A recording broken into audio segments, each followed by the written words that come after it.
ओम नमः शिवाय। हर हर महादेव। आज वैशाख माह के शुक्ल पक्ष की सप्तमी तिथि और गुरुवार है। वैशाख शुक्ल सप्तमी को गंगा सप्तमी का पावन पर्व मनाया जाता है।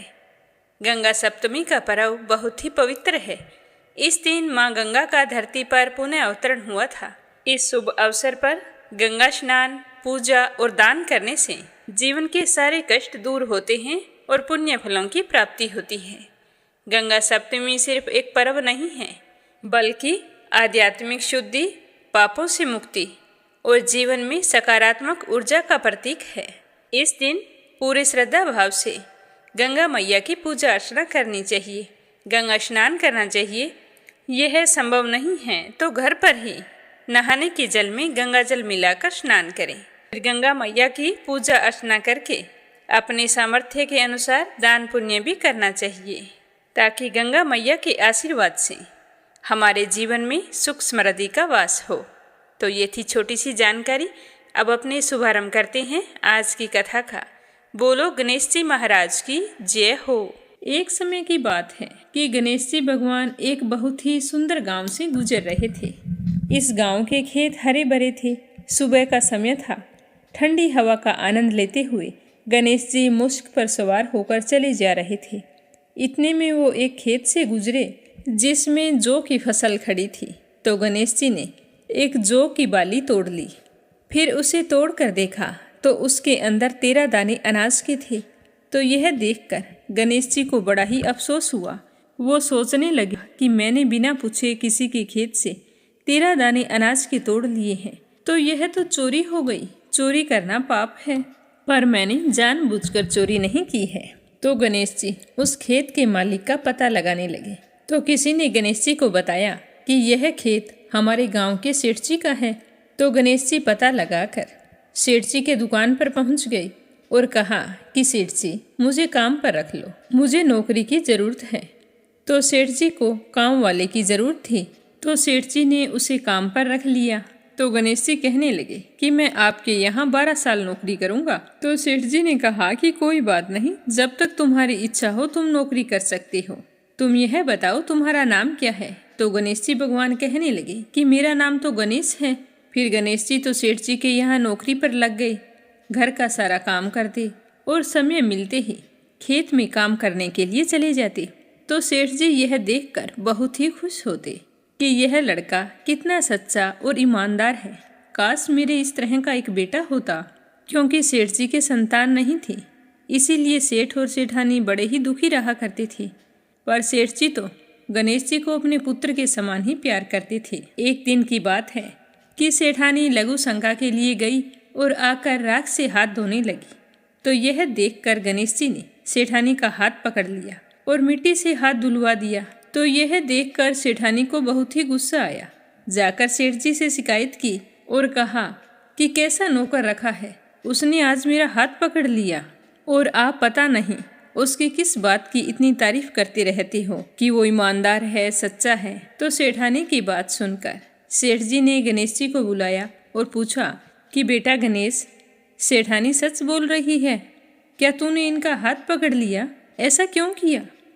तो गणेश जी ने हाथ जोड़कर कहा कि सेठ जी, मैंने तो हाथ पकड़कर बस इतना ही कहा था कि राख से हाथ मत धोओ, क्योंकि राख से हाथ धोने पर लक्ष्मी नाराज होकर चली जाती है और मिट्टी से हाथ धोएं तो लक्ष्मी लौट आती है। तो सेठ जी सोचने लगे कि गणेश ठीक कह रहा है, इसमें कोई गलत बात नहीं है। जो कुछ भी किया हमारी भलाई के लिए किया है। ऐसा करते करते कई दिन बीत गए।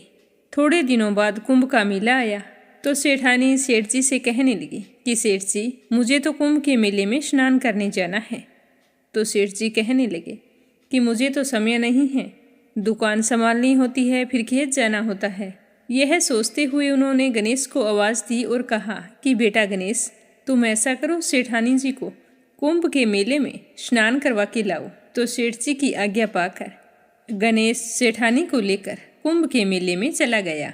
तो सेठानी तो वहां जाकर पानी को हाथ लगाकर देख रही थी कि पानी ठंडा है और आगे जाऊंगी तो पानी गहरा है, कहीं मैं डूब ना जाऊं। यह सोचकर वो किनारे पर बैठकर स्नान कर रही थी।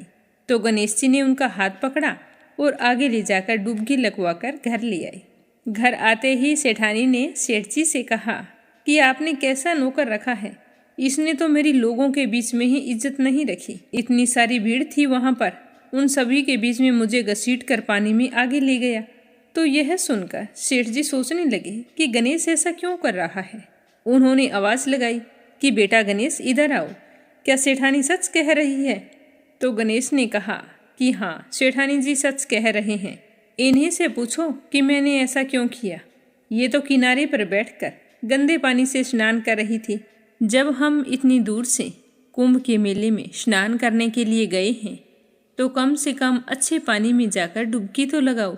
तो यह सुनकर सेठ जी फिर सोचने लगा कि गणेश जी सच कह रहा है। फिर सेठानी को समझा दिया, गणेश जी को कुछ नहीं कहा। ऐसा करते करते घर पर पूजा पाठ रखी। हवन हो रहा था तो सेठ जी ने गणेश जी से कहा कि जाओ सेठानी जी को बुला कर लाओ कि हवन शुरू होने वाला है। तो गणेश जी सेठानी को बुलाने के लिए गए तो सेठानी तैयार हो रही थी। चुनरी ओढ़कर जैसे ही गणेश जी के साथ चलने लगी तो गणेश जी ने चुनरी पकड़कर फाड़ दी और कहा कि लाल चुनरी ओढ़ कर आओ। तो सेठानी जी नाराज होकर सो गई। सेठ जी बार बार देखते रहे कि सेठानी आई नहीं, आखिर क्या बात है। काफ़ी देर इंतजार करने के बाद स्वयं हवन से खड़े हुए और अंदर आकर देखा तो सेठानी तो पलंग पर सोई पड़ी थी। तो सेठ जी ने कहा कि क्या बात है, मैंने गणेश को तुम्हें बुलाने के लिए भेजा था, कहाँ है वो, आया नहीं तुम्हारे पास? तो सेठानी रोते हुए कहने लगी कि सेठ जी आज तो हद हो गई, आपके गणेश ने मेरी चुनरी फाड़ दी है। अब भी तुम यही कहोगे कि गणेश ने यह भी सही किया है। तो यह सुनते ही सेठ जी को बहुत ही गुस्सा आया और गुस्से में गणेश जी को आवाज़ लगाई। तो सेठ जी की आवाज़ सुनकर गणेश जी दौड़े दौड़े आए और कहने लगे कि सेठ जी क्या बात है। तो सेठ जी गणेश जी को डांटने लगे और कहा कि गणेश तूने आज तो हद ही कर दी, अपनी सेठानी की चुनरी फाड़ दी, तुमने ऐसी हरकत क्यों की, मुझे बताओ। तो गणेश जी कहने लगे कि सेठ जी, सेठानी जी काली चुनरी ओढ़कर हवन में बैठने वाली थी, तो काले वस्त्र कभी भी पूजा पाठ में नहीं पहने जाती, इसीलिए मैंने लाल चुनरी ओढ़ने के लिए कहा था। काला वस्त्र पहनने से कोई भी शुभ काम सफल नहीं होता। तो सेठ जी फिर सोचने लगे कि गणेश जी है तो समझदार। फिर सेठानी को समझा बुझाकर हवन के लिए ले गए। ऐसा करते करते कई महीनों बीत गए। गणेश जी की नौकरी के 12 वर्ष पूरे हो गए। तो एक दिन की बात है कि सेठ जी ने अपने घर पर गणेश भगवान की पूजा रखी। तो पूजा करने के लिए पंडित आया तो वह पूजा पाठ की सारी सामग्री तैयार करके कहने लगा कि सेठ जी मैं तो मूर्ति घर पर ही भूल आया हूँ, अब क्या करें। तो गणेश जी वहीं पर खड़े थे। वो कहने लगे कि मेरे को ही मूर्ति बनाकर विराजमान कर लो, आपके सारे काम सफल हो जाएंगे। तो गणेश जी के इतना कहते ही सेठ जी को बहुत ही गुस्सा आया और वो बोले कि अब तक तो तुम सेठानी से मजाक करते थे, अब तुम मुझसे ही मजाक करने लग गए। तो गणेश जी बोले कि नहीं सेठ जी, मैं मजाक नहीं कर रहा हूँ, मैं तो सच बोल रहा हूँ। इतना कहकर गणेश जी ने अपना असली रूप धारण कर लिया। तो गणेश जी का यह रूप देखकर सेठ, सेठानी और पंडित हैरान हो गए। तो गणेश जी ने हंसकर कहा कि जल्दी से पूजा समाप्त करो। तो पूजा पाठ शुरू की गई। पूरे विधि विधान से गणेश जी की पूजा की। जैसे ही पूजा समाप्त हुई तो गणेश जी तो अंतर्ध्यान हो गए। सेठ और सेठानी को बड़ा ही अफसोस होने लगा। उन्होंने कहा कि हमारे पास आज तक गणेश जी रहते रहे और हम उनसे काम करवाते रहे, हमें तो पता ही नहीं था कि ये गणेश जी भगवान हैं। अब ये पाप कैसे उतरेगा, हमने उनसे कितना काम करवाया है। तो सेठानी कहने लगी कि आपने तो काम ही करवाया था, मैंने तो गणेश जी भगवान को ना जाने कितनी डांट लगाई है। तो गणेश जी भगवान मुझसे तो ज़रूर नाराज़ हो गए होंगे, अब हमें क्या करना चाहिए। तो इस तरह अफसोस करते करते सेठ और सेठानी सो गए। तो गणेश जी ने सेठ जी के सपने में आकर कहा कि आप इस तरह दुखी होकर क्यों सोए हो, मैंने तुम्हारे यहाँ कोई काम नहीं किया, क्योंकि 12 साल पहले मैंने आपके खेत से जौ की बाली तोड़ी थी, उसी का कर्ज चुकाने के लिए तुम्हारे घर पर काम कर रहा था। तुम्हें अफसोस करने की कोई ज़रूरत नहीं है, मैं तो अपने चोरी का दोष उतारने के लिए आपके यहाँ आया था। आपके साथ रहकर मुझे बहुत ही अच्छा लगा। आज से तुम्हारे घर में कोई भी चीज की कमी नहीं रहेगी। यह बोलकर गणेश जी भगवान अंतर्ध्यान हो गए। सुबह होते ही सेठ जी ने देखा कि उनके घर करोड़ों की माया हो गई, अनाज के भंडार भर गए। तो यह देखकर सेठ जी बहुत ही खुश हुए। कुछ दिनों बाद सेठानी गर्भवती हो गई और 10वें महीने बहुत ही सुंदर पुत्र को जन्म दिया। इस तरह गणेश जी की कृपा से सेठ जी धनवान और पुत्रवान हो गए। हे गणेश जी महाराज, जैसे आपने सेठ जी को दिया वैसा सबको देना। कहानी कहने वाले को, सुनने वाले को और हुंकारा भरने वाले को, सारे परिवार को देना। बोलो गणेश जी महाराज की जय हो। अब अपने सुनते हैं भगवान श्री हरि विष्णु की परम भक्त एक कन्या की कहानी। प्राचीन काल की बात है। एक ब्राह्मण रहता था। वह बहुत ही निर्धन था। उसके कोई संतान नहीं थी। उसकी पत्नी बहुत ही मलिनता के साथ रहती थी। वो ना तो कभी स्नान करती और ना ही कभी किसी देवता का पूजन किया करती थी और ना ही कभी किसी के मंदिर जाकर भजन कीर्तन किया करती थी। अपनी पत्नी का इस तरह का रहन सहन देखकर ब्राह्मण देवता बड़े ही दुखी रहते थे। अपनी पत्नी को कई बार समझाने की कोशिश की, परंतु उस पर अपने पति की बातों का कोई असर नहीं होता था। इसी तरह समय बीतता गया। भगवान की कृपा से ब्राह्मण के घर एक कन्या रूपी रतन ने जन्म लिया। कन्या बहुत ही सुंदर थी। बड़ी होने पर वह सुबह जल्दी उठकर स्नान करती, फिर भगवान विष्णु के जाप करती और गुरुवार के व्रत किया करती थी। अपने पूजा पाठ को समाप्त करके जब भी वह विद्यालय जाती तो अपनी मुट्ठी में जौ भर के ले जाती और पाठशाला के मार्ग में डालती जाती तो वे जौ सोने के हो जाते। जब वो पाठशाला से लौट कर आती तो उन जौ को बीनकर घर ले आती। एक दिन वह बालिका सूप में सोने के जौ को फटक कर साफ कर रही थी तो उसके पिताजी ने उसे देखा और कहा कि बेटी, तुम्हारे पास सोने के जौ कहाँ से आए? तो वह कहने लगी कि पिताजी, मैं जब विद्यालय जाती हूँ तो जाते समय जौ की मुट्ठी भरकर ले जाती हूँ, सारे रास्ते में डालती जाती हूँ। जब मैं विद्यालय से लौट कर आती हूँ तो ये जौ सोने के हो जाते हैं, तो इन्हें मैं बीनकर घर ले आती हूँ। तो उसकी पूजा पाठ और भक्ति से उसके पिताजी बड़े ही प्रसन्न हुए और कहने लगे कि बेटी, सोने के जौ साफ करने के लिए सूप भी सोने का होना चाहिए, पर हम तो निर्धन हैं, हमारे पास कुछ नहीं है, तो सोने का सूप कहाँ से लाएं? तो अपने पिताजी की बात सुनकर वह लड़की मन ही मन सोचती रही। दूसरे दिन गुरुवार था तो कन्या ने व्रत रखा। पूरे विधि विधान से गुरुदेव की पूजा अर्चना करके कहा कि हे बृहस्पति देव, अगर मैंने आपकी सच्चे मन से पूजा की हो तो मेरे लिए सोने का सूप दे दो। तो गुरुदेव ने उसकी प्रार्थना स्वीकार कर ली। अब रोजाना की तरह वो कन्या जौ फैलाती हुई जाने लगी और जब शाम को विद्यालय से लौट कर आई, जौ बीन रही थी तो उसे रास्ते में गुरुदेव की कृपा से सोने का सूप मिला। वह देखकर बहुत ही खुश हुई और घर ले आई। घर लाकर अपने पिताजी को दिखाया तो उसके पिताजी कहने लगे कि बेटा, यह सब भगवान श्री हरि विष्णु का आशीर्वाद है। अपनी बेटी की पूजा पाठ और भक्ति देखकर उसकी माँ पर कोई असर नहीं हुआ। उसकी माँ का तो वही ढंग रहा।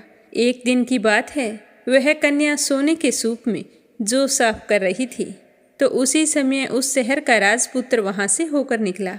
तो उस कन्या पर जैसे ही उसकी नज़र पड़ी तो उसके रूप और कार्य को देखकर वो मोहित हो गया और अपने घर आकर भोजन तथा जल का त्याग करके उदास होकर लेट गया। जब राजा को इस बात का पता चला तो वो अपने बेटे के पास आए और बोले कि बेटा, तुम्हें किस बात का कष्ट है? तुमने आज भोजन नहीं किया और ना ही पानी पिया है। क्या किसी ने तेरा अपमान किया है या फिर कोई और कारण है? मुझे बताइए, मैं वही काम करूँगा जिससे मेरे बेटे को खुशी हो। तो राजा की बात सुनकर राजकुमार कहने लगा कि पिताजी, मुझे आपकी कृपा से किसी बात का दुख नहीं है और ना ही मेरा किसी ने अपमान किया है, परंतु मैं तो उस लड़की से विवाह करना चाहता हूँ जो सोने के सूप में जौ साफ कर रही थी। यह सुनकर राजा आश्चर्य में पड़ गया।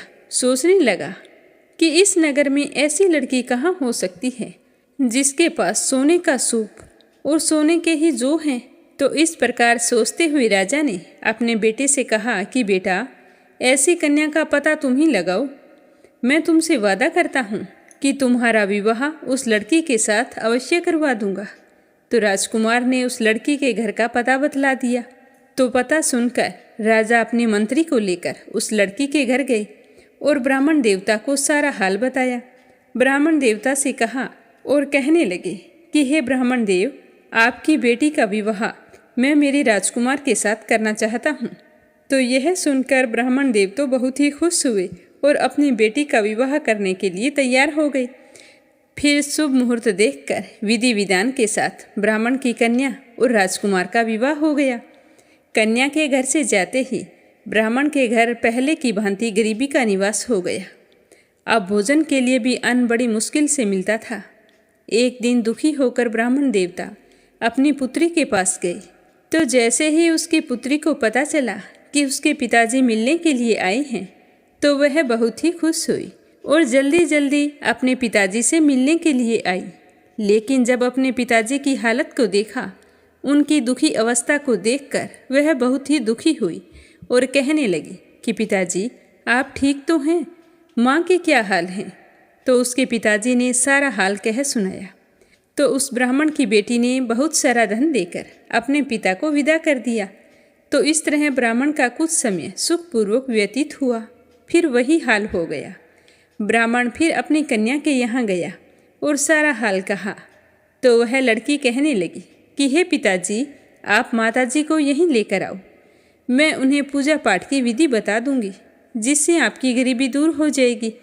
तो यह सुनकर ब्राह्मण देव अपने घर गए और अपनी पत्नी को साथ लेकर अपनी बेटी के ससुराल पहुँचे। तो ब्राह्मण की बेटी अपनी माँ को समझाने लगी कि माँ, तुम सुबह जल्दी उठा करो। उठकर सबसे पहले स्नान करके भगवान श्री हरि विष्णु का विधि पूर्वक पूजन किया करो और तुलसी के पौधे में जल सिंचा करो। ऐसा करने से तुम्हारी सारी दरिद्रता दूर हो जाएगी।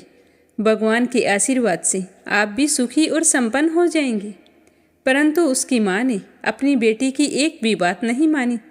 वह तो सुबह जल्दी उठी और अपनी पुत्री के बच्चों की जूठन को खा लिया। जब उसकी बेटी ने अपनी माँ को इस तरह से जूठन खाते देखा तो बहुत ही गुस्सा आया और उसी शाम को एक कमरे में से खाने पीने का सारा सामान बाहर निकाल दिया और कहा कि माँ, आज आप इस कमरे में सो जाना। तो उसकी माँ उसी कमरे में सो गई। सुबह जल्दी उठी तो देखा कि खाने पीने के लिए कोई भी सामान नहीं था। तभी उसकी बेटी कमरे में आई और कहने लगी कि माँ, जाओ आप पहले स्नान कर लो, मैंने आपके लिए गर्म पानी रख दिया है। तो बेटी की बात सुनकर उसकी माँ बेमन से स्नान करके आई। तो उसकी बेटी ने उसे घर के मंदिर में ले जाकर घी का दीपक जलाया और विष्णु भगवान की कथा कही, जिसको सुनने से उसकी माँ की बुद्धि ठीक हो गई और उसके मन में धर्म कर्म की रुचि पैदा हो गई। अब वह तो प्रत्येक गुरुवार का व्रत रखने लगी। तो गुरुवार के व्रत करने से ब्राह्मणी पर विष्णु देव की कृपा हुई।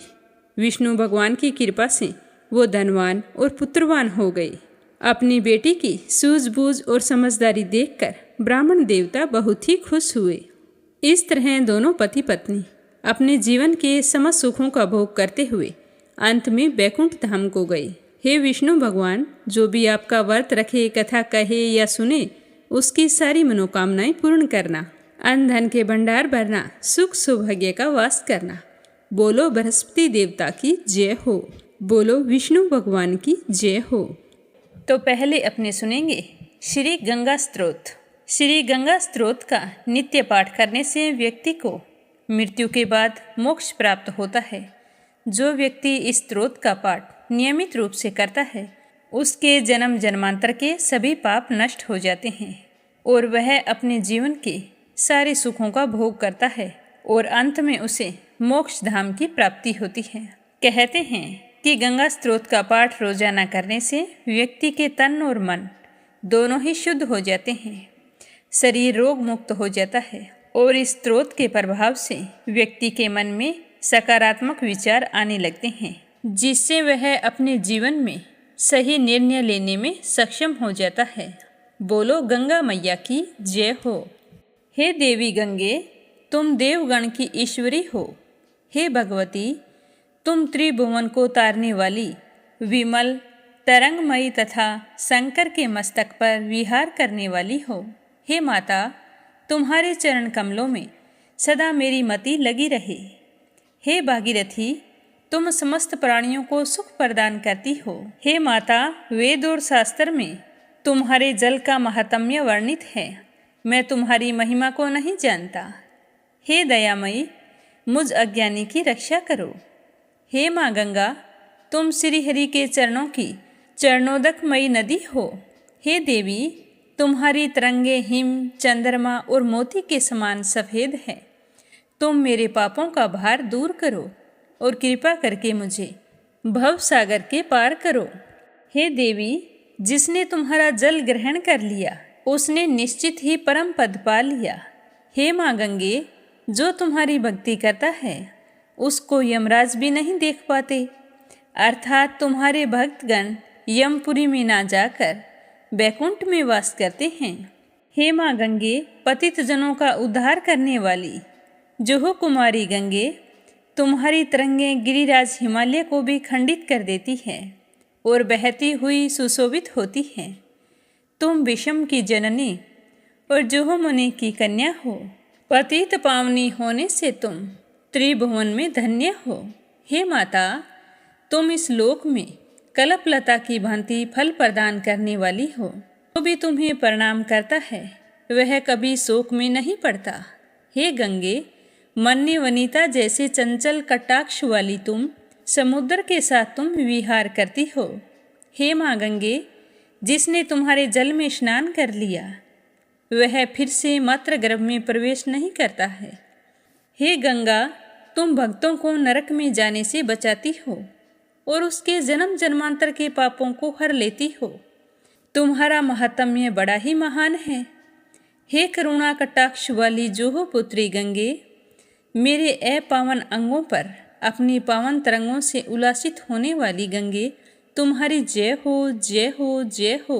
तुम्हारे चरण इंद्र के मुकुटमणि से प्रदीप्त हैं। तुम सबको सुख और शुभ देने वाली हो और अपने सेवक को आश्रय प्रदान करती हो। हे भगवती, तुम मेरे रोग, शोक, पाप, ताप और कुमति का हरण कर लो। तुम त्रिभुवन की सार और वसुधा का हार हो। हे देवी, इस संसार में तुम मेरी एकमात्र गति हो। हे दुखियों की वंदना देवी गंगे, तुम अलकापुरी को आनंद प्रदान करने वाली और परमानंदमयी हो। तुम मुझ पर कृपा करो। हे माँ, जो तुम्हारे तट के समीप वास करता है मानो वह तो बैकुंठ में ही वास करता है। हे देवी, तुम्हारे जल में कच्छप या फिर मछली बनकर रहना अच्छा है। तुम्हारे तीर्थ पर दुबला पतला गिरगिट बनकर रहना अच्छा है या अति मलिन दीन चंडाल कुल में जन्म ग्रहण करना अच्छा है, परंतु तुमसे दूर कुलीन नरपति होकर रहना बिल्कुल भी अच्छा नहीं है। हे देवी, तुम त्रिभुवन की ईश्वरी हो। तुम धन्य और पावन हो, जलमयी व मुनिवर की कन्या हो। जो प्रतिदिन तुम्हारे इस गंगा स्रोत का पाठ करता है वह संसार में निश्चय ही जय लाभ प्राप्त करता है। जिनके हृदय में गंगा के प्रति अचल भक्ति है वे सदा ही आनंद और मुक्ति लाभ करते हैं। यह स्तुति परमानंदमयी और सुललित पद वाली से युक्त मधुर और कमनीय है। इस संसार में एकमात्र गंगा स्रोत ही है जो सबको निर्मल करता है और भक्तों को अभिलाषित वर प्रदान करता है। जो भी व्यक्ति आपके स्रोत को नित्य पढ़ता है वह सदा सुखी रहता है। बोलो गंगा मैया की जय हो। अब अपने सुनेंगे गंगा माता की पूरी कहानी कि गंगा माता कैसे प्रकट हुई। बोलो गंगा मैया की जय हो। भगवान श्री राम के पूर्वज सूर्यवंशी राजा सगर थे। वे बड़े ही धर्मपरायण और न्यायप्रिय राजा थे। राजा सगर की 2 पत्नियां थीं जिनका नाम केसनी और सुमति था। राजा सगर के पास हर तरह का वैभव था, परंतु उन्हें केवल एक ही दुख था कि उनके कोई संतान नहीं थी। राजा सगर ने संतान प्राप्ति के लिए भगवान शिव की तपस्या करने का निश्चय किया। राजा सगर अपनी दोनों पत्नियों केसनी और सुमति को साथ लेकर वन में तपस्या करने के लिए चले गए।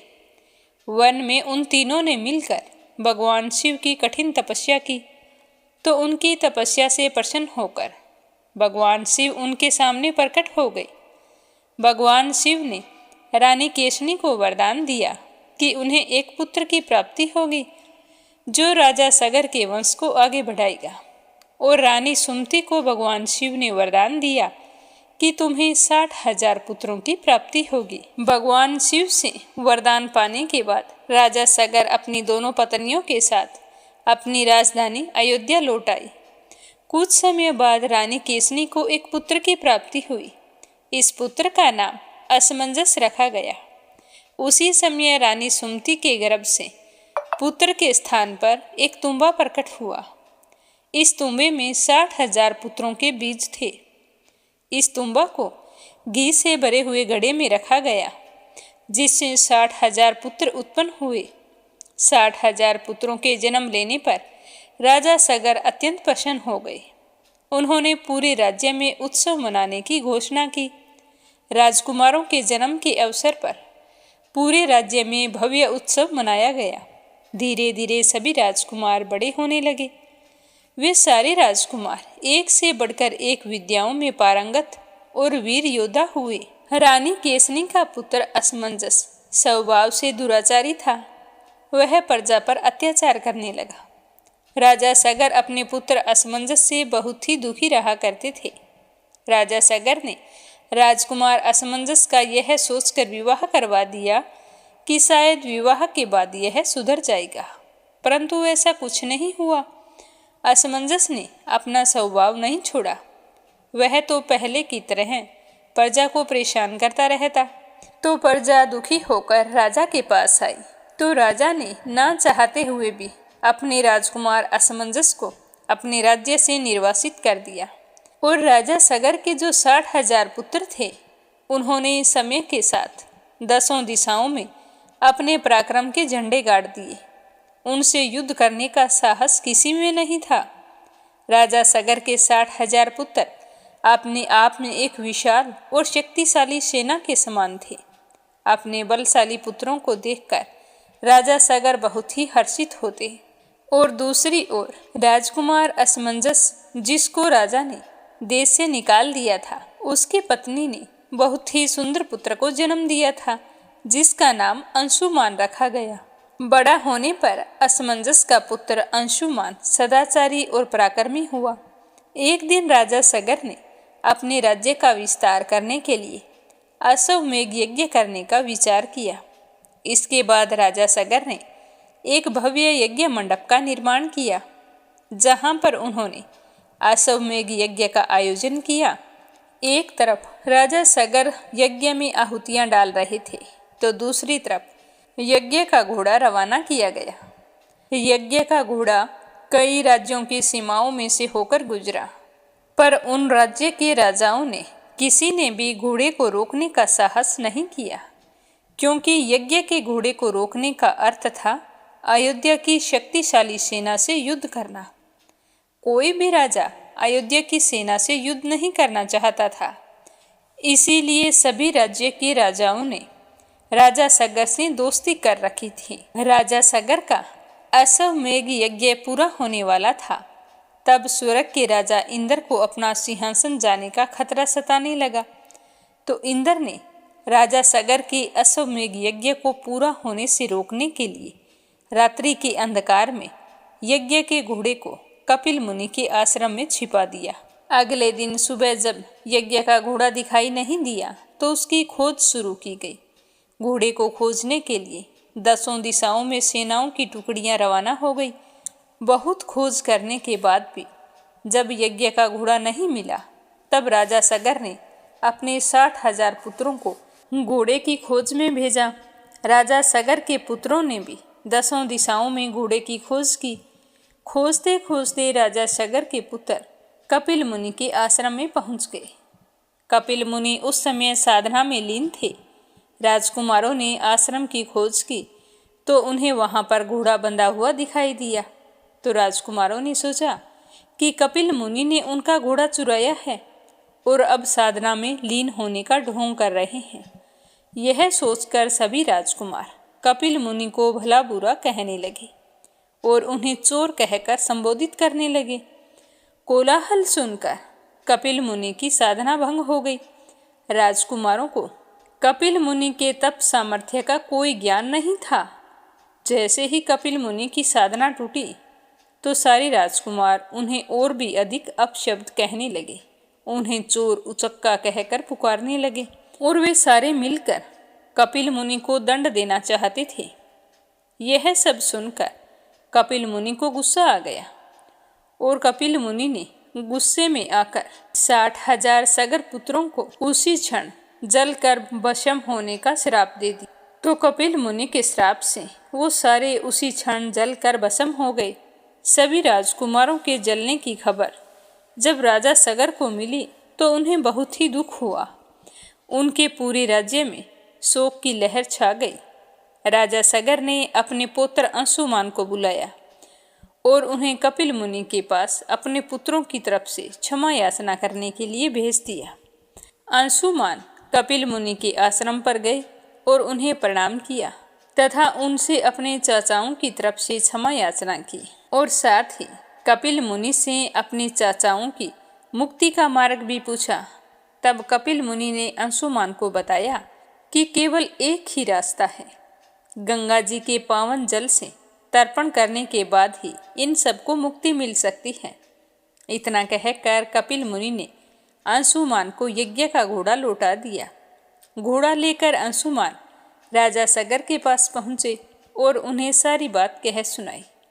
इसके बाद दुखी मन से राजा सगर ने यज्ञ को पूरा किया। यज्ञ पूरा करने के बाद में राजा सगर ने अपना राज्य अंशुमान को सौंप दिया। स्वयं अपने पुत्रों की मुक्ति के लिए गंगा जी को स्वर्ग से धरती पर लाने के लिए वन में तपस्या करने के लिए चले गए। राजा सगर ने कई वर्षों तक वन में पितामह ब्रह्मा जी की घोर तपस्या की। तपस्या करते करते राजा सगर स्वर्ग सिधार गए। जब इस बात का पता अंशुमान को चला तो उन्हें बहुत ही दुख हुआ।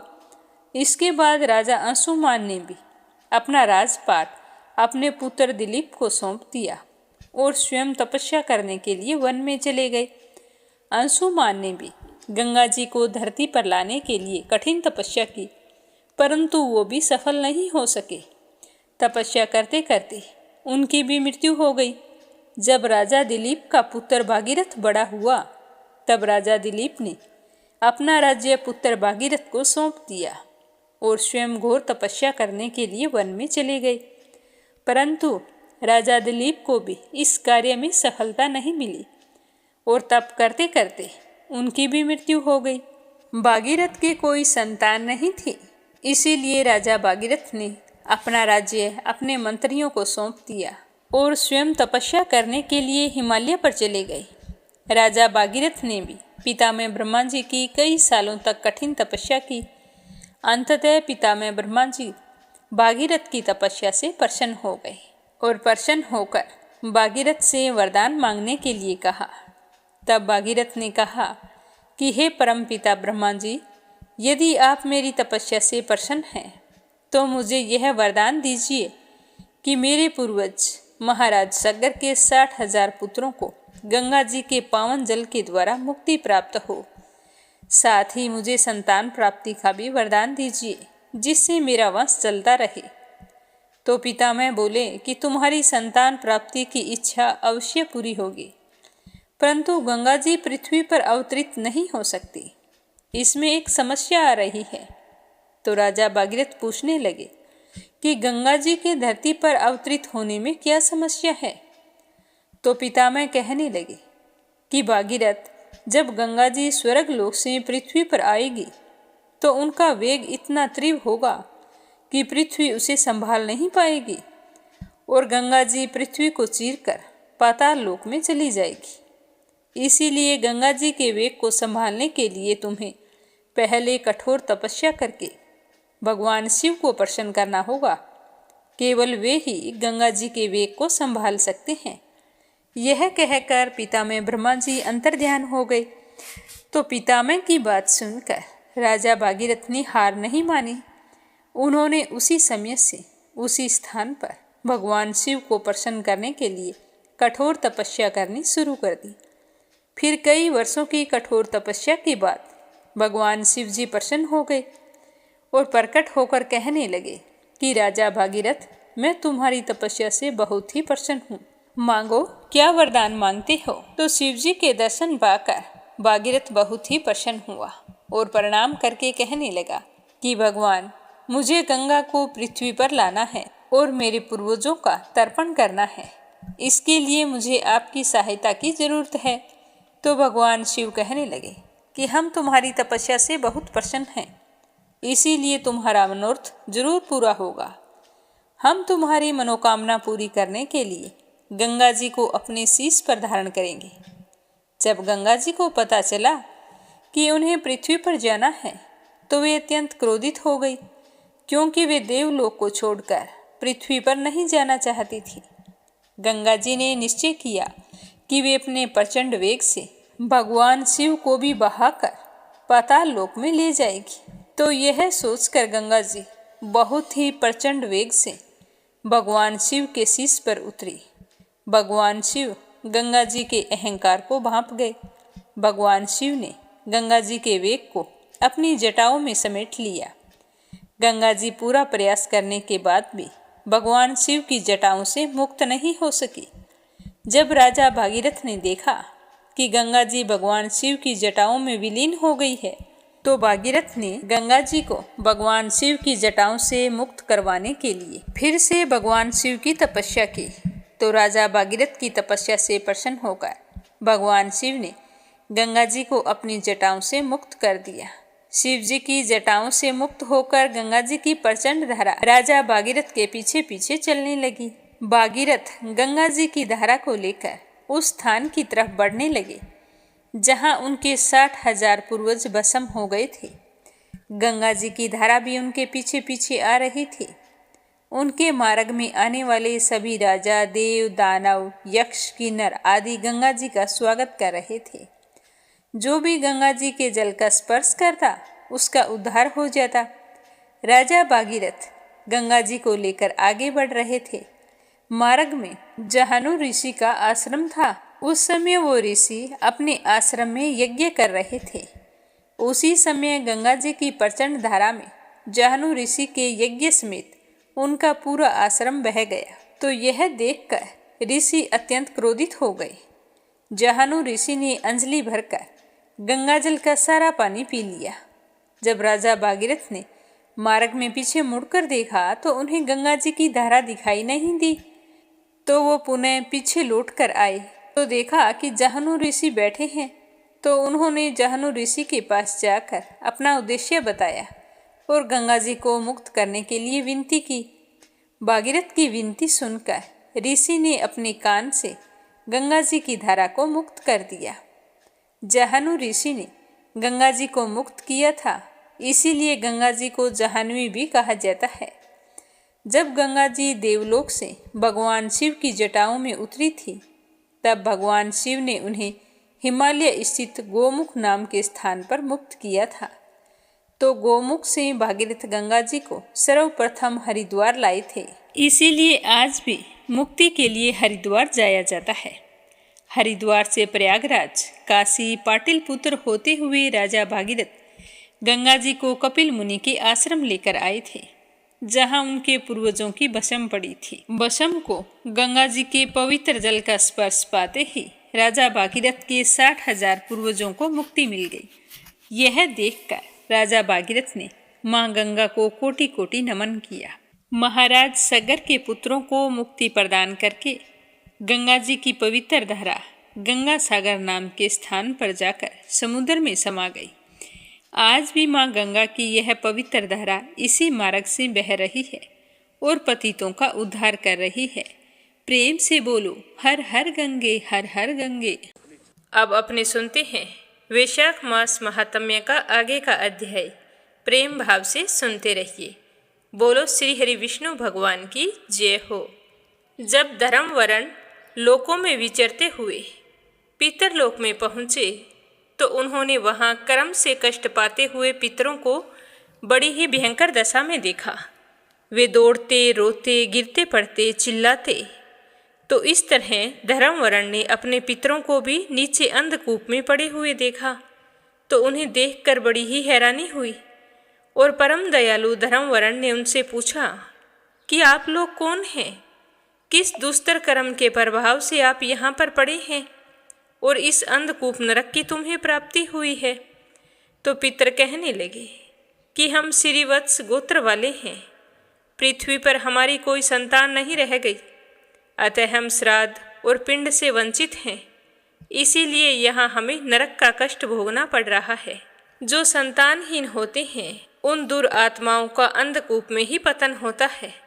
हमारे वंश में भी एक परम महायशस्वी पुरुष है जो धर्मवरण के नाम से विख्यात है, किंतु वह तो गृहस्थी से विरक्त होकर अकेला ही घूमता फिरता है। उसने ना तो कभी गृहस्थ धर्म को स्वीकार किया और ना ही हमारे लिए कभी पिंड दान तर्पण आदि किए। हमारे कुल में वह एक ही जीव है। उसकी भी आयु क्षीण हो जाने पर हम लोग घोर अंधकूप में गिर पड़ेंगे, जहाँ से फिर कभी भी निकल नहीं पाएंगे। तरह तरह की यातनाओं को भोगेंगे। इसीलिए हमारी तुमसे विनती है कि तुम पृथ्वी लोक पर जाओ और धर्मवरण को समझाओ कि हम दया के पात्र हैं। हमारे वचनों से उसे यह भी बताओ कि हमारी वंश रूपा दुर्वा को काल रूपी चूहा प्रतिदिन खा रहा है। हमारे सारे वंश का नाश हो गया है। अब केवल तुम ही बचे हो। जब तुम भी मृत्यु को प्राप्त हो जाओगे तब संतान परंपरा न होने के कारण तुम्हें भी अंधकूप नरक में गिरना पड़ेगा। इसीलिए गृहस्थ धर्म को स्वीकार करके संतान की वृद्धि करो, वंश परंपरा को आगे बढ़ाओ और हमारे लिए श्राद्ध क्रम, पितर तर्पण, पिंड दान आदि कर्म करो ताकि हमें यहाँ से छुटकारा मिले। ऐसा करने से हमारी और तुम्हारी दोनों की उद्धारक गति होगी।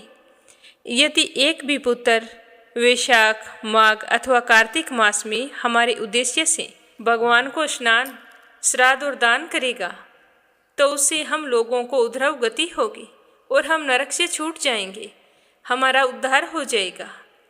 यदि एक भी पुत्र विष्णु जी का भक्त हो जाए और विष्णु जी की पूजा पाठ करते हुए अगर एक एकादशी का व्रत भी करे या फिर भगवान विष्णु जी की पाप नाशक कथा को सुने तो उसकी 100 बीती हुई पीढ़ियों का तथा 100 भावी पीढ़ियों का उद्धार होता है।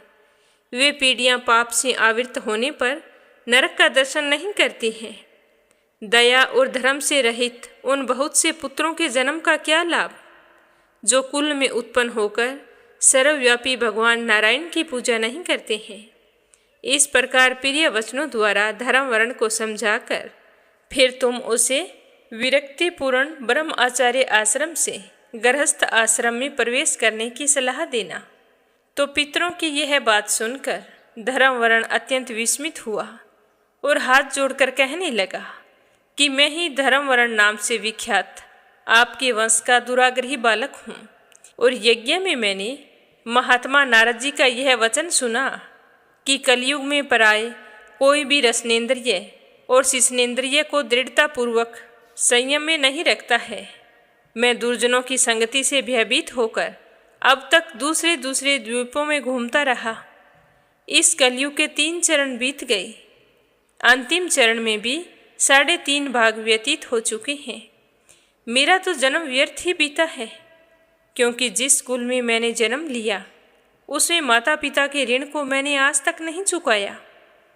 पृथ्वी के भारभूत उस शत्रु तुल्य पुत्र के उत्पन्न होने से क्या लाभ है जो पैदा होकर भगवान विष्णु जी और देवताओं तथा पितरों की पूजा ना करे, तो उसका क्या लाभ है। मैं बहुत ही शर्मिंदा हूँ। मुझे अपनी करनी पर बड़ा ही पछतावा हो रहा है। अब आप बताइए कि मुझे क्या करना है। मैं आप लोगों की आज्ञा का पालन करूँगा। अब आप मुझे बतलाइए कि पृथ्वी पर किस प्रकार मुझे कलयुग से और संसार से भी बाधा नहीं प्राप्त होगी। तो धर्मवरण की बात सुनकर उसके पितरों के मन को कुछ आश्वासन मिला और वे बहुत ही प्रसन्न होते हुए कहने लगे कि बेटा, तुम गृहस्थ आश्रम स्वीकार करके संतान उत्पत्ति के द्वारा हमारा उद्धार करो जो भगवान विष्णु जी की कथा में अनुरक्त होते निरंतर श्री हरि का स्मरण करते हैं और सदाचार के पालन में तत्पर रहते हैं, उन्हें कलयुग बाधा नहीं पहुंचाता। हे पुत्र, जिसके घर में शालग्राम शिला अथवा महाभारत की पुस्तक हो, उसे कलयुग भी बाधा नहीं दे सकता है। जो वैशाख माह के धर्मों का पालन करता है और माघ के महीने में भी पूरी श्रद्धा से स्नान करता है, कार्तिक के महीने में दीप दान करता है, उसे भी कलयुग की बाधा नहीं प्राप्त होती है। जो प्रतिदिन जगत के पालनहार भगवान विष्णु जी की पाप नाशक एवं मोक्षदायिनी दिव्य कथा सुनता है, जिसके घर में बलि वैष्णव देव होता है, शुभकारिणी तुलसी स्थित होती है तथा जिसके आंगन में उत्तम गऊ होती है, उसे भी कलयुग बाधा नहीं देता है। अतः इस पापात्मक युग में भी तुम्हें कोई भय नहीं है। बेटा, तुम जल्दी ही पृथ्वी पर जाओ। इस समय वैशाख का महीना चल रहा है। यह सबका उपकार करने वाला महीना है। सूर्य के मेष राशि में स्थित होने पर 30 तिथियां पुण्यदायी मानी गई है। एक एक तिथि में किया हुआ पुण्य कोटि कोटि गुना अधिक पुण्य फल देने वाला होता है। उनमें भी जो वैशाख माह की अमावस्या तिथि है, वह मनुष्यों को मोक्ष देने वाली है। देवताओं और पितरों को वह बहुत प्रिय है, शीघ्र ही मोक्ष की प्राप्ति कराने वाली है। जो उस दिन पितरों के उद्देश्य से श्राद्ध करते हैं और जल से भरा हुआ गड़ा एवं पिंड देते हैं, उन्हें अक्षय फल की प्राप्ति होती है। अतः हे बेटा, तुम जल्दी जाओ और जब अमावस्या आवे तो कुंभ सहित श्राद्ध और पिंड दान करो। सबका उपकार करने के लिए गृहस्थ धर्म का आश्रय लो। धर्म, अर्थ और काम से संतुष्ट होकर उत्तम संतान पाकर उसके बाद तुम मुनि वृत्ति से रहना और सुखपूर्वक सारे द्वीपों में विचरण करते रहना। लेकिन बेटा, अपने पितृ पूर्वजों का उद्धार करने के लिए गृहस्थ जीवन जरूरी है। तो पितरों के इस प्रकार समझाने पर धर्मवर्ण मुनि शीघ्रतापूर्वक भूलोक में गए। वहाँ मेष राशि में सूर्य के स्थित रहते हुए वैशाख मास में प्रातःकाल स्नान करके देवताओं, ऋषियों तथा पितरों का तर्पण किया। फिर कुंभदान सहित पाप विनाशक श्राद्ध करके उसके द्वारा पितरों को पुनरावृत्ति रहित मुक्ति प्रदान की। तत्पश्चात उन्होंने स्वयं विवाह करके उत्तम संतान को जन्म दिया और सारे लोक में पाप नाशिनी अमावस्या तिथि को प्रसिद्ध किया, खूब प्रचार प्रसार किया।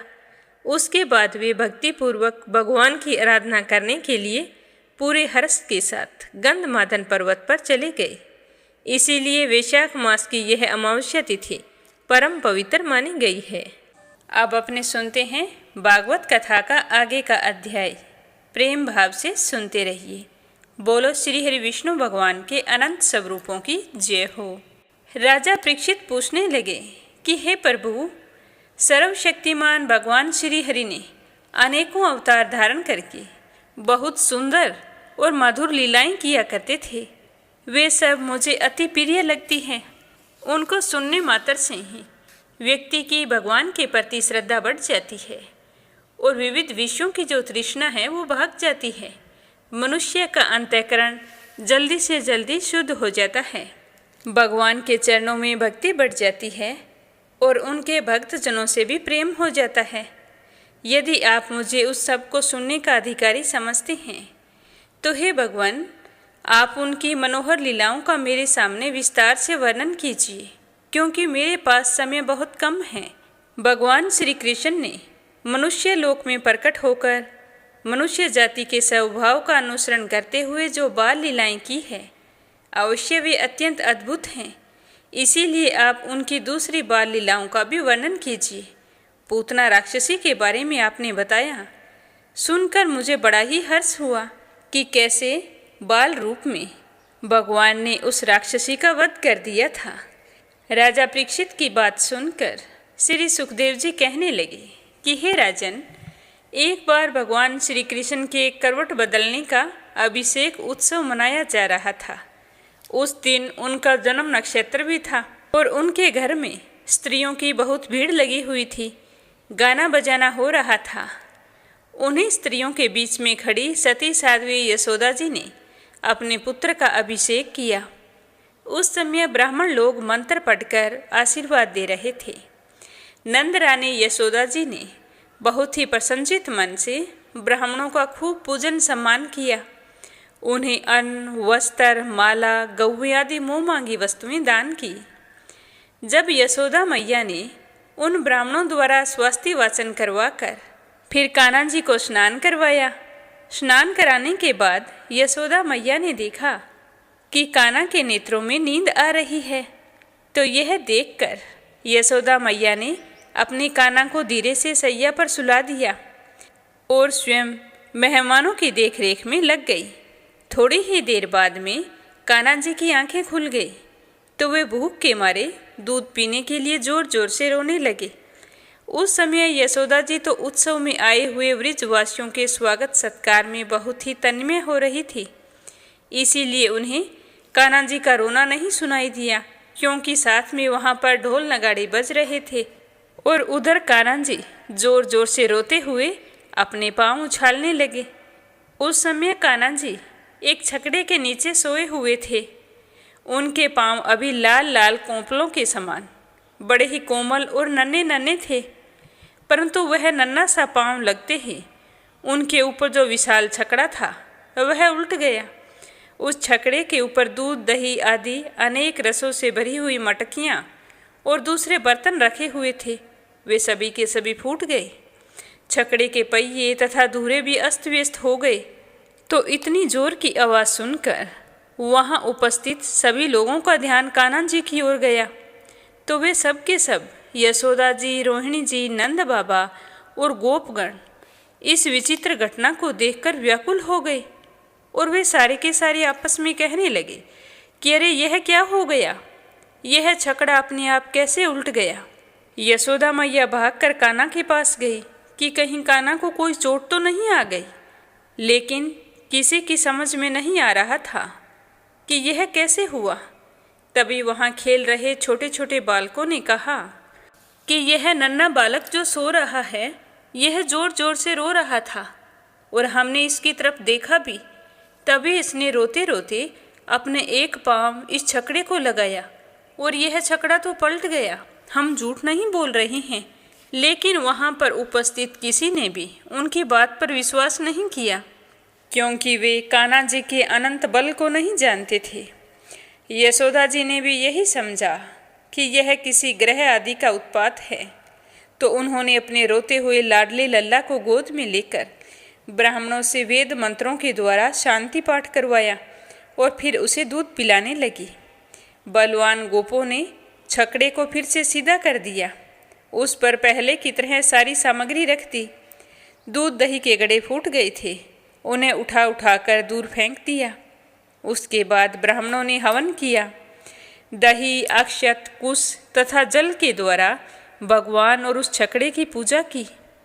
जो किसी के गुणों में दोष नहीं निकालते, झूठ नहीं बोलते, दंभ, ईर्ष्या और हिंसा नहीं करते तथा अभिमान से रहित है, उन सत्यशील ब्राह्मणों का आशीर्वाद कभी भी विफल नहीं होता। यह सोचकर नंद बाबा ने बालक को गोद में उठा लिया और ब्राह्मणों से साम, ऋक और यजुर्वेद मंत्रों के द्वारा संस्कृत एवं पवित्र औषधियों से युक्त जल से अभिषेक करवाया और उन्होंने भी बड़ी एकाग्रता से हवन किया। उसके बाद ब्राह्मणों को अति उत्तम अन्न का भोजन करवाया। बाद में नंद बाबा ने अपने पुत्र की उन्नति और अभिवृद्धि की कामना से सारे ब्राह्मणों को सर्वगुण संपन्न बहुत सी गौवें दी। वे गौवें वस्त्र, पुष्पमाला और सोने के हारों से सजी हुई थी। ब्राह्मणों ने उन्हें आशीर्वाद दिया। यह बात स्पष्ट है कि जो वेद वेता और सदाचारी ब्राह्मण होते हैं, उनका आशीर्वाद कभी निष्फल नहीं होता। एक दिन की बात है, यशोदा जी अपने प्यारे लल्ला को गोद में लेकर दुलार कर रही थी। सहसा ही श्री कृष्ण चट्टान के समान भारी हो गए और यशोदा मैया उनका भार सहन नहीं कर पाई और कान्हा जी को लेकर पृथ्वी पर बैठा दिया। इस घटना से वो अत्यंत हैरान हो रही थी कि यह सब कुछ क्या हो रहा है, लेकिन यशोदा मैया की समझ में कुछ नहीं आया। यशोदा मैया भगवान पुरुषोत्तम का स्मरण करने लगी और फिर घर के कामों में लग गई। तृष्णावर्त नाम का एक दैत्य था। वह कंस का निजी सेवक था। कंस की प्रेरणा से वह बवंडर के रूप में गोकुल में आ गया और बैठे हुए श्री कृष्ण को उड़ाकर आकाश में ले गया। उस बवंडर में इतनी धूल उड़ रही थी कि किसी को कुछ भी दिखाई नहीं दे रहा था और उसके भयंकर शब्द से 10 दिशाएं कांप उठी थी। सारा वृक्ष 2 घड़ी तक रज और तम से ढका रहा। इतना भयंकर अंधकार देखकर यशोदा मैया परेशान हो गई और वो भागकर कान्हा के पास गई। तो जहाँ अपने पुत्र कान्हा को बैठाया था वहाँ जाकर देखा तो कान्हा जी तो वहाँ पर नहीं थे। उस समय तृणावर्त ने बवंडर रूप से इतनी धूल उड़ा रखी थी कि सारे लोग अत्यंत उद्विग्न और बेसुध हो रहे थे। उन्हें अपना पराया कुछ भी नहीं सूझ रहा था। उस जोर की आंधी और धूल की वर्षा में यशोदा मैया अपने पुत्र को न देखकर बहुत ही दुखी हुई। वह अपने पुत्र को याद करके बहुत ही दीन हो रही थी और बछड़े के मर जाने पर जैसे गाय की दशा होती है वही दशा यशोदा मैया की हो गई थी और वो अत्यंत व्याकुल होकर पृथ्वी पर गिर पड़ी। कुछ देर बाद में बवंडर के शांत होने पर जब धूल की वर्षा का वेग कम हुआ तब यशोदा जी के रोने की आवाज़ दूसरी गोपियों को सुनाई दी। तो वे भी भयभीत होकर यशोदा मैया के पास आई। तो यशोदा मैया ने कहा कि पता नहीं लल्ला कहाँ गया, कहीं भी दिखाई नहीं दे रहा है। तो कान्हा जी को ना देखकर उनके हृदय में भी बड़ा संताप हुआ। सभी की आंखों से आंसुओं की धारा बहने लगी और वे सारी की सारी फूट फूट कर रोने लगी। और इधर तृणावर्त बवंडर रूप से जब भगवान कान्हा जी को उठाकर आकाश में ले गया तब उनके भारी बोझ को वह संभाल नहीं सका और इसी कारण उसका वेग शांत हो गया। वह चल भी नहीं पा रहा था। तृणावर्त अपने से भी भारी होने के कारण कान्हा जी को नीलगिरी की चट्टान समझने लगा। तभी कान्हा जी ने अपने नन्हे हाथों से उसका गला ऐसा पकड़ा कि वह तो छटपटाने लगा। अब चाह कर भी वह उस अद्भुत शिशु को अपने से अलग नहीं कर पा रहा था। कान्हा जी ने इतने जोर से उसका गला पकड़ रखा था कि थोड़ी ही देर बाद में वह असुर निश्चेष्ट हो गया। उसकी आंखें बाहर निकल आई और बोलती बंद हो गई। थोड़ी ही देर में प्राण पखेरु उड़ गए और थोड़ी ही देर में कान्हा जी उसको पकड़े पकड़े वृक्ष में गिर पड़े। वहाँ जो स्त्रियाँ इकट्ठी होकर रो रही थी उन्होंने देखा कि वह विकराल दैत्य आकाश से एक चट्टान पर गिर पड़ा और उसका एक एक अंग चकनाचूर हो गया। ठीक वैसे ही जैसे भगवान शंकर के बाणों से आहत होकर त्रिपुरासुर गिरकर चूर चूर हो गया था। भगवान श्री कृष्ण उसके वक्ष स्थल पर लटक रहे थे। गोपियाँ यह देखकर हैरान हो गई कि यह सब क्या है। वे भागकर कान्हा जी के पास गई और उसे वहाँ से अपनी गोद में उठा लिया और लाकर यशोदा माता को दे दिया। इस तरह वह नन्हा बालक मृत्यु के मुख से सकुशल लौट आया था। यद्यपि वह राक्षस उसे मारने के उद्देश्य से उठाकर आकाश में ले गया था, लेकिन वह बच गया और वह राक्षस मारा गया। इस प्रकार कान्हा जी को फिर से पाकर यशोदा आदि गोपियाँ, नंद आदि गोपों का चित्त आनंद से भर आया और वो भगवान का धन्यवाद करने लगे, कहने लगे कि देखो कितनी आश्चर्य की बात है, यह कितनी अद्भुत घटना घट गई। यह नन्हा बालक राक्षस के जरूर हमने कोई पुण्य कर्म किए थे, कोई भगवान का तप किया होगा, प्याऊ लगवाई होगी, कुएं बावड़ी का निर्माण करवाया होगा, बाग बगीचे कोई लगवाए होंगे, या फिर कोई यज्ञ दान आदि किए थे, या फिर कोई जीवों की भलाई की थी, जिसके पुण्य फल से आज हमारा नन्हा बालक मरकर भी अपने स्वजनों को सुखी करने के लिए फिर से लौट आया है। इस तरह लौट कर आना नामुमकिन है। हमारे लिए तो आज यह बड़े सौभाग्य की बात है। जब नंद बाबा ने देखा कि महावन में बहुत सी अद्भुत घटनाएं घटित हो रही हैं, तब आश्चर्यचकित होकर उन्होंने वासुदेव जी की बात का बार बार समर्थन किया कि वो सच ही कह रहे थे। इसी तरह समय बीतता गया और एक दिन यशोदा मैया कान्हा जी को गोद में लेकर बड़े प्रेम से दूध पिला रही थी। वे वात्सल्य स्नेह से इस प्रकार सरोबार हो रही थी कि उनके स्तनों से अपने आप ही दूध झरता जा रहा था। जब वे दूध पी चुके तब यशोदा मैया बहुत ही खुश होकर उसके मुख को चूम रही थी। उसी समय श्री कृष्ण को जम्बाई आ गई और माता ने उसके मुख में देखा तो उसके अंदर आकाश, अंतरिक्ष, ज्योतिर्मंडल, दिशाएं, सूर्य, चंद्रमा, अग्नि, वायु, समुद्र, द्वीप, पर्वत, नदियाँ, वन और समस्त चराचर प्राणी स्थित थे। तो अपने पुत्र के मुख में इस प्रकार सहसा सारा जगत देखकर यशोदा जी का शरीर तो कांप उठा। उन्होंने अपनी बड़ी बड़ी आंखें बंद कर ली और वे अत्यंत आश्चर्यचकित हो गई। उनकी समझ में कुछ भी नहीं आ रहा था कि यह सब क्या है। वे मन ही मन सोचने लगी कि मेरा लल्ला कोई साधारण मनुष्य तो नहीं है। तो वे कान्हा को अपने हृदय से लगाकर उनका माथा चूमने लगती है। फिर एक दिन की बात है कि यदुवंशियों के कुल पुरोहित गर्ग आचार्य जी वो बड़े तपस्वी थे। वासुदेव जी की प्रेरणा से एक दिन नंद बाबा के गोकुल में आ पहुँचे। उन्हें देखकर नंद बाबा को बड़ी ही प्रसन्नता हुई। उन्हें देखते ही वो हाथ जोड़कर उठ खड़े हुए, उनके चरणों में प्रणाम किया। इसके बाद यह सोचकर कि ये स्वयं भगवान ही हैं, इसी भाव से उनकी पूजा की।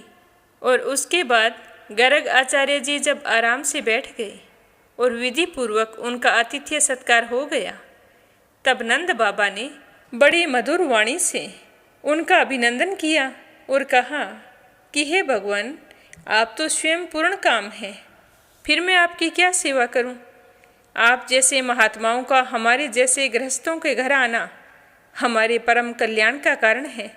हम तो घर के कामों में इतने उलझ रहे हैं और इन परपंचों में हमारा चित्त इस तरह दीन हो रहा है कि हम आपके आश्रम तक जा भी नहीं सकते।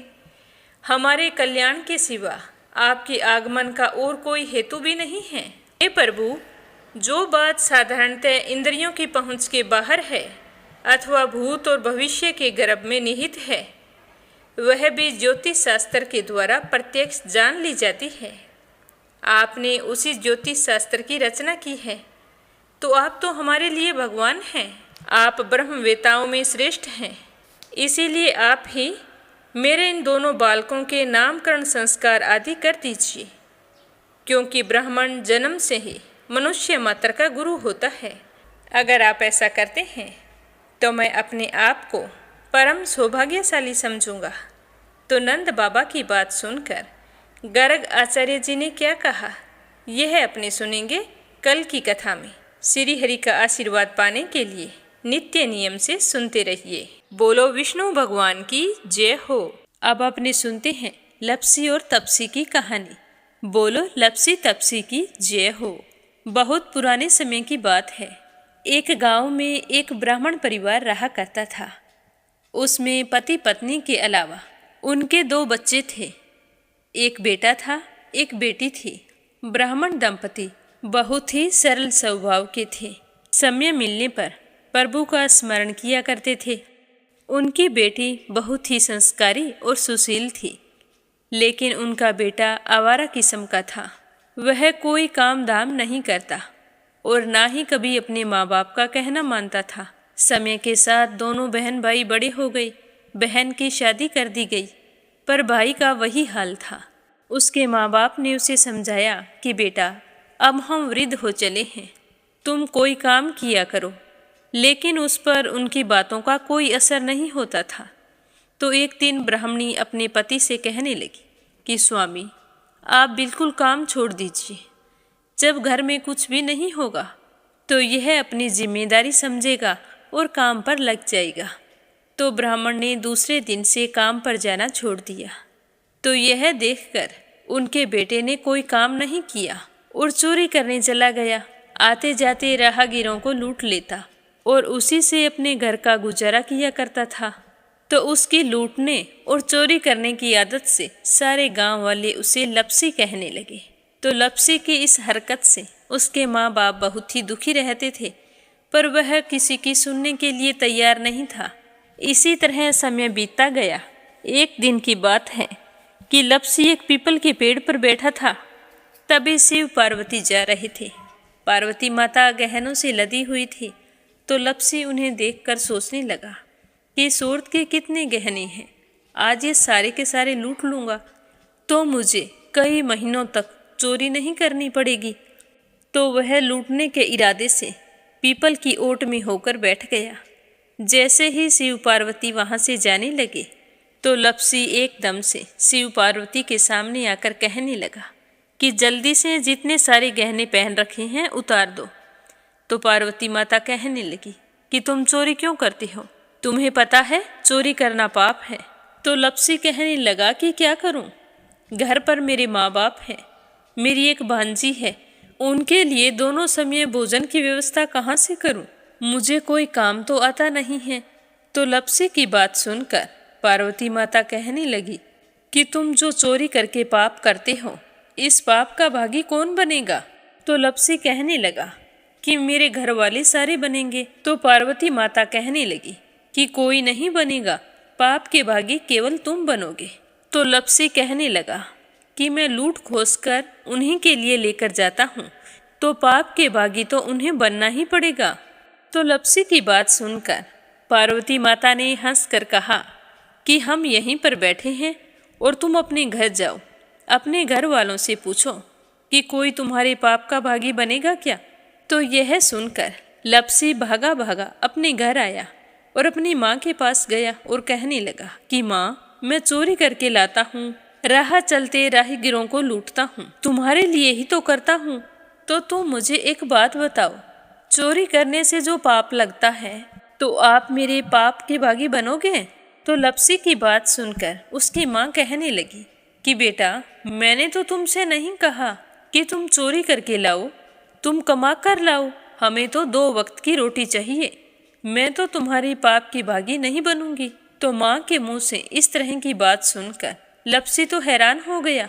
फिर वह अपने पिताजी के पास गया और जाकर कहने लगा कि पिताजी, मैं जो कुछ भी लूट खोस के लाता हूँ वो आपके लिए ही तो लाता हूँ। देखो मैंने लूट कर कितना धन इकट्ठा कर लिया है, कितने ऐशो आराम हैं तुम्हारे। अगर मैं चोरी नहीं करता तो क्या ये सब हमें मिलता। पिताजी, मैं तुमसे एक बात पूछता हूँ कि चोरी करने से पाप लगता है, तो उस पाप में आप मेरे भागीदार बनोगे क्या। तो लपसी की बात सुनकर उसके पिताजी कहने लगे कि बेटा, मैंने नहीं कहा कि तुम चोरी करके लाओ, तुम कमा कर लाओ, मैं तुम्हारे पाप का भागी नहीं बनूंगा। तो माँ बाप के मुंह से इस तरह की बात सुनकर वह बहुत ही उदास हुआ और सोचने लगा कि मैं कितने महीनों से चोरी कर रहा हूँ, ना जाने मुझ पर कितना पाप चढ़ गया है, और ये तो बोल रहे हैं कि पाप के भागी हम नहीं बनेंगे, तो अब क्या होगा। तो वह बड़े ही दुखी मन से शिव पार्वती से मिलने के लिए चल पड़ा। जैसे ही घर से बाहर निकलने लगा तो उसकी छोटी सी भांजी दरवाजे पर खेल रही थी। उसे पता नहीं था कि पाप पुण्य क्या होता है, तो वो कहने लगी कि मामा, पाप की भागी मैं बनूंगी। तो उसके इस तरह कहते ही लपसी ने उसे गोद में उठाया और चल पड़ा। शिवजी भगवान और पार्वती माता के पास जाकर कहने लगा कि घर वालों ने पाप का भागी बनने से मना कर दिया है और एक यही है जो पाप की भागी बनने को तैयार है। फिर लपसी बड़े ही दीन स्वर में कहने लगा कि हे भगवान, मैं समझ गया हूँ कि चोरी करना पाप है। आज तक जो मैंने काम किया वो बहुत ही गलत था, लेकिन अब मैं इसका प्रायश्चित करना चाहता हूँ। अब तुम ही बताओ, मुझे मेरे पापों से मुक्ति कैसे मिलेगी। तो उसकी बात सुनकर शिव पार्वती बहुत ही खुश हुए और लपसी को कच्चे सूत का एक छोटा सा गोला देते हुए कहा कि लपसी, ये सूत लो और इस पीपल के चारों ओर परिक्रमा लगाओ। जब यह सूत समाप्त हो जाएगा तब तुम्हारे सारे पाप नष्ट हो जाएंगे। तो यह सुनकर लपसी बहुत ही खुश हुआ। सोचने लगा कि छोटा सा गोला है, अभी लपेट कर घर चला जाऊंगा, उसके बाद में कभी कोई पाप नहीं करूंगा। फिर उसने अपनी बांजी को कंधे पर बैठाया और पीपल की परिक्रमा लगानी शुरू कर दी। अब भगवान का वह सूत खत्म कहाँ होने वाला था। लपसी चक्कर लगाता गया पर वह सूत खत्म नहीं हुआ। चक्कर लगाते लगाते 1 महीने, 6 महीने, साल, पूरे 12 साल बीत गए, पर वह सूत खत्म नहीं हुआ। 12 साल बाद एक बार फिर शिव पार्वती जी वहाँ से गुजर रहे थे, तो पार्वती माता ने कहा कि स्वामी चलो लपसी को चलकर देखते हैं। तो शिवजी कहने लगे, वो चोरी करने वाला, लूटने वाला कब का चला गया होगा। तो पार्वती माता कहने लगी कि नहीं स्वामी, चलकर देखने में क्या जाता है, चलो एक बार देखते हैं। तो शिव पार्वती जी जैसे ही पीपल वृक्ष के पास आए तो देखा कि लपसी तो अब भी चक्कर लगा रहा है। वहाँ चारों ओर गहरी खाई हो गई है और लपसी की बड़ी बड़ी दाढ़ी, मूंछें, नाखून बढ़ गए हैं। तो यह देखकर पार्वती माता ने कहा कि देखो स्वामी, आप तो कह रहे थे कि वो कब का ही चला गया, देखो इसके मन में सच्ची भक्ति है। तो पार्वती की बात सुनकर शिवजी ने कहा कि चलो अभी देख लेता हूँ। तो यह कहकर शिवजी ने एक सोने का कड़ा लपसी के आगे फेंक दिया। तो लपसी ने झट से उसके ऊपर पैर कर लिया। फिर अचानक से उसका ध्यान शिव पार्वती जी की ओर गया, तो वो हाथ जोड़कर कहने लगा कि भगवान, अब तो मेरे पाप समाप्त हो गए होंगे, आप मुझे यहाँ से जाने की आज्ञा दीजिए, आपका यह सूत अभी तक खत्म नहीं हुआ है। तो शिवजी भगवान ने कहा कि तुम्हारे पाप कर्म भी अभी तक पूरे नहीं हुए हैं। तो शिवजी की बात सुनकर लपसी कहने लगा कि भगवान, मुझे पूरे 12 वर्ष हो गए हैं आपकी भक्ति करते करते, और अब भी आप मुझ पर शक कर रहे हैं। तो शिवजी ने कहा कि अपना पैर उठाओ। तो जैसे ही लपसी ने अपना पैर उठाया तो उसके पैर के नीचे सोने का कड़ा था। तो यह देखकर लपसी शर्मिंदा हो गया और कहने लगा कि प्रभु, गलती हो गई, मुझे माफ़ करो, आगे से मैं ऐसी गलती कभी नहीं करूँगा।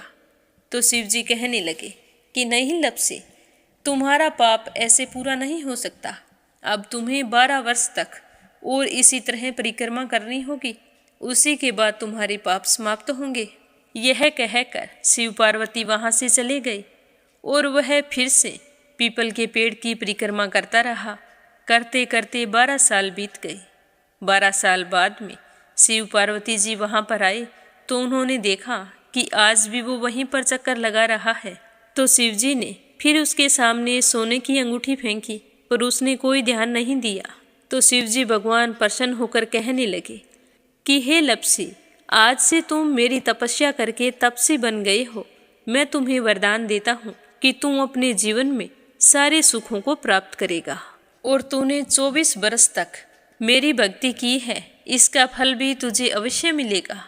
जो भी औरत गाय और कुत्ते की रोटी नहीं बनाएगी, उसका पुण्य फल तुम्हें मिलेगा। आंगन लीप कर दहलीज नहीं लीपेगी, तो उसका पुण्य फल भी तुझे ही मिलेगा। अगर हमारे घर की बहन बेटी को हम सूट, तीवल या साड़ी भेंट स्वरूप देते हैं, तो साथ में मोली का धागा और कुछ रुपए नहीं देंगे, तो उसका पुण्य फल भी तुम्हें ही मिलेगा।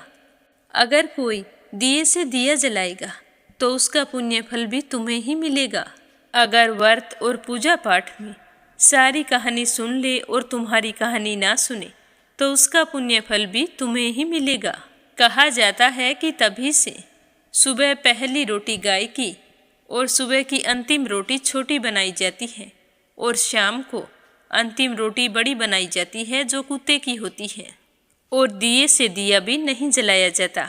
और घर की बहन बेटियों को सूट और तीवल के साथ भेंट स्वरूप कुछ रुपए भी जरूर दिए जाते हैं। और उसी दिन से हर व्रत कथा के बाद में लपसी तपसी की कहानी जरूर सुनी जाती है, और कथा समाप्त होने पर कहा जाता है कि लपसी का फल लपसी को मिले, तपसी का फल तपसी को मिले। हमारी पूजा पाठ का, हमारे व्रत का और हमारी कहानी का पुण्य फल हमें मिले। बोलो लपसी तपसी की जय हो। तो ये थी लपसी और तपसी की कहानी। लपसी तपसी 2 भाई नहीं थे। लपसी और तपसी एक ही आदमी का नाम था। लूट कर लाता था, इसीलिए उसे लपसी के नाम से पुकारते थे, और फिर भगवान की तपस्या करने के कारण उसे तपसी के नाम से जाना जाने लगा। बोलो लपसी तपसी की जय हो। अब अपने सुनते हैं कथा सुनने वाले प्यारे श्रोताओं के नाम। आज का पहला कमेंट है संजय, सोनिया, हिताक्षी, दीपेश, मयंक हरियाणा से। दूसरा है प्रोमिला रानी, विश्वास, सुधीर, राजेश, संजय कनाडा से। और तीसरा है आशा अग्रवाल, लड्डू, मोहित, अंकुर अग्रवाल आगरा से। सुरेंद्र कुमार सैनी, श्रीमती रजनी देवी, दुआंसी, लवीसा सोनीपत से। परमेश्वरी रघुवीर सिंह हैं, दिल्ली से। अनिल कुमार टिहरी, करनाल से। अपराजिता मीना श्रीवास्तव, नेपाल से। संजना राजपूत, अहमदाबाद से। आशा शर्मा, विष्णु, ज्योति, अंशु भीलवाड़ा से। कमला गुरुग्राम से। आरती खैरावर अगरखर से। यूएन तिवारी, इंदिरा तिवारी लखनऊ से। गीता गोस्वामी, सुनीता गोस्वामी, पीहू गोस्वामी मेरठ से। रुक्मणी शर्मा, अंबाला से। श्रीमती शर्मा, अलीगढ़ से। सुनीता पवार, कृषु पवार मध्य प्रदेश से। निर्मला सिसोदिया, दिल्ली से। राधा रोहिला, दिल्ली से। नर बहादुर पाल, भागीरथी पाल, नेपाल से। शोभा कुंवर पुरोहित, अहमदाबाद से। संगीता अग्रवाल, कमला देवी अग्रवाल, दुलिया, महाराष्ट्र से। दीपिका यादव, रायपुर से। रजनी बड़ोला, उत्तराखंड से। मंजू चौधरी, भीलवाड़ा से। के लक्ष्मण दास, उमरकोट से।